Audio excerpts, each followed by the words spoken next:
sa kuha sa taong tanan. Kung unsa gyud ka matibig-anon ang Ginoo sa atong mga kinabuhi.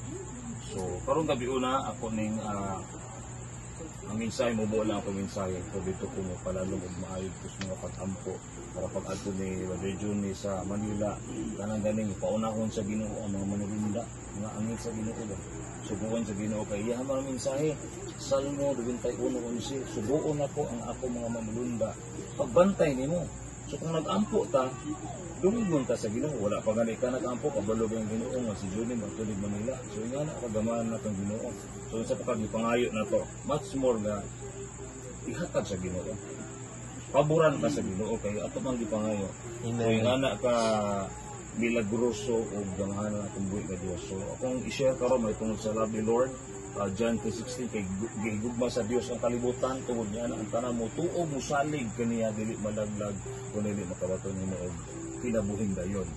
So dili sa ko mo putol sa word nga kinabuhing dayon. Kung kini kinabuhing dayon, o kita lay magbuot limitado lang ta. Di ba? Limitado lang ta pagpun pasabot ka nang naalantay diha lang ta kutob. Atong matungkad diha lang kita kutob. Atong masabtan nga di naman gini maayo kung ka-income. Isa naman ipangitabo sa mga kinabuhi. Ana ang pasabot sa limitado.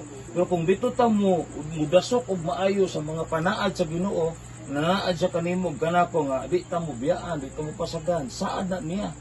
Dili jud kanya biyaan.